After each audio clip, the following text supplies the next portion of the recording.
Hey everybody. This video I'm gonna talk about a few things, more than one thing. First, we're gonna watch a video from the the EU meetings, where one participant and then more after the one brave guy note something pretty scandalous about the behavior of the leaders of the EU. In a time when most people in the West collectively are suffering and, pretending everything's okay as if there's some big plan to save them, which is a grievous miscalculation in my estimation. So first, let's have a look at the debauchery going on in the EU with all those powerful people who are really all that important only because people believe that. Otherwise, they'd be irrelevant. But let's have a look at the scandal they've created. Then, by contrast, we'll look at something from the other side after that. President, this is the first session after holiday, so I would like to raise a motion for debate in case you in future would like to say that you didn't know about this scandal. So during holiday, your coalition spent millions of euros from recovery European funds to politicians' families, for example, on PO members' spa. Then they bought 107 yachts. So yeah, wait people, it gets worse. The yachts are really just a start. You're gonna hear some stuff that if you have your family around, like good people do usually, and if not, that's, not a problem obviously, but you won't want them to hear what's coming up. It's kind of gross. And that kind of underscores the contrast between the working people and the people who exploit them. And now attention please, because this is not a joke. The funds went to solarium in pizzeria, swingers club, techno party on balconies. So, if you vote even against the short debate on this matter, don't you even dare in the future lecture us about the rule of law, about how the developing European economy, unless you really think that the swingers club works for European competitiveness. But maybe, but not in the proper area. So, but anyway, If you think so, let it be a symbol that we need to restore common sense in Europe. Okay. So, I would like to ask for the debate. Okay, thank you. Mr. Yaki, thank you.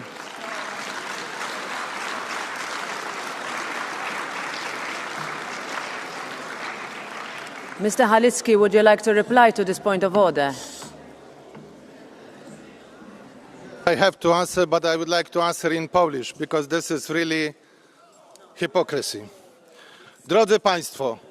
Members of the House, a moment ago, Mr. Yaki asked for a debate on money spent in Poland, in Polish local government and going out to local Polish firms and citizens. Who's going to speak about that?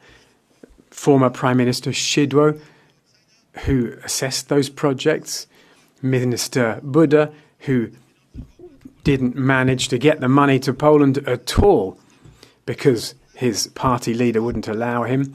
No single euro was spent when they were in government. Now we have a transparent map of the competitions. You can look at those tenders. The Polish prosecutor will work together with the European prosecutor if necessary, not like when you were in government covering up scandals and you stole billions. Poland's never been as transparent in spending as it is now. You should be ashamed. Stop squealing on Poland and do the right thing by Poland. So for the sake of procedure, in response to Mr. Yaki's request, this was an ECR request to add a new debate, but it was declared inadmissible because it is not. So yeah, everybody, that's kind of a wild scandal going on in the EU. And let's contrast that with the way Maria Zakharova, the Russian Foreign Ministry spokesperson, I think. I'm not sure if that's the correct title, but she's, a direct spokesperson from the other side.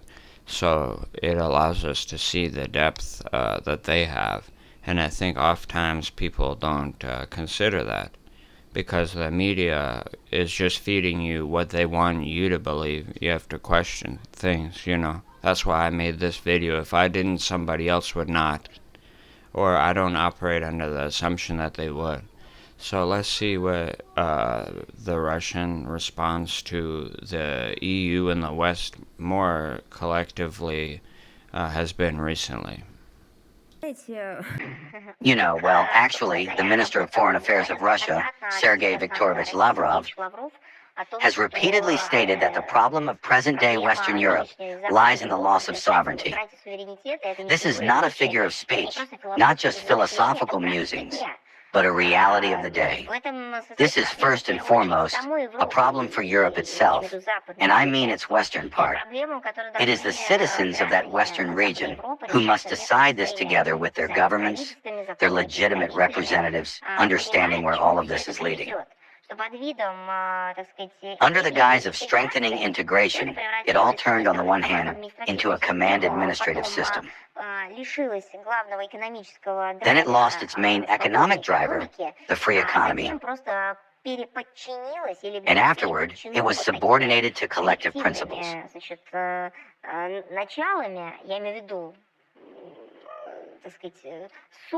What I mean is that the United Countries were subordinated to Brussels democracy.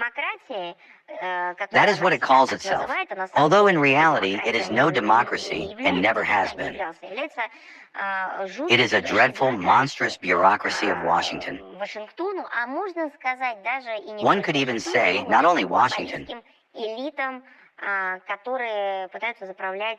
but those globalist elites who are trying to run things and maintain a course for profit, for neocolonial attitudes, for the destruction of national identity of countries and peoples, for the rejection, denial, and abandonment of traditional values, and so on. It gives the impression that we are witnessing not just a crisis, but the final act of a tragic farce called European sovereignty. What is happening today between Washington and its Atlantic satellites surpasses the darkest predictions about the future of the old world made back in the 19th century. European capitals, once proud of their independent foreign policy, their role as one of the centers of power, industrialization, and economy, are now competing in the speed of executing the most absurd, bordering on loss of consciousness, suicidal directives from across the ocean. We are not talking about allied solidarity, but about total vassal dependence. Here, for example, the sanctions hysteria, which tore apart their own economic ties and struck at the well-being of millions of Europeans, is the clearest example of this voluntary self-destruction. The true tragedy lies in the fact that the ruling elites of the EU are consciously sacrificing the interests of their own citizens to the interests of their overseas handlers. The energy crisis, artificially caused by the refusal to use affordable Russian resources, and the terrorist attack against the Nord Streams, inflation, deindustrialization, all of this is a direct price for loyalty to Washington. Or I say again, Washington is varied.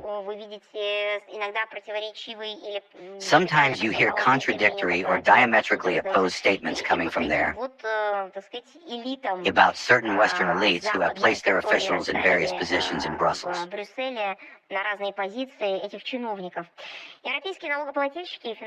European taxpayers are financing their own impoverishment. A remarkable figure of speech, but it is fully confirmed by the facts. They are sponsoring the killing of Ukrainian citizens under the guise of protecting the Ukrainian people. Speaking about the protection of human rights, they are destroying the very concept itself, striking it from the list of priorities, because they do not see the crimes that are being committed with the money of Western Europe and with its weapons. Political lack of independence has its price, an economic crisis. You see, for some Western European countries, this is already a matter of approaching stagnation. It seems to me that Europe has deprived itself of competitive advantages for a long time, handed over markets to overseas competitors for unclear reasons and motives. Not just without a fight, but essentially as if those markets were burning their hands. This is the very Europe that was the foremother of free economic relations, especially intergovernmental ties within an economic bloc. Originally, the European Union emerged precisely as an economically beneficial community of countries, bringing dividends through the minimization of costs along the economic track. Now, Western Europe seems to be trying to rid itself of its own economies, rewriting its largest industries and enterprises to other global operators. As for the question of whether Europe has completely lost its sovereignty or not, let Europe itself reflect on that, if it is still capable of doing so, as well as political analysts and historians. But the fact that Western Europe has no sovereignty today is an accomplished fact. Decisions on key issues of security, economy, energy, education, culture, and science are not made in Berlin, not in Paris, not in London, and not in Brussels.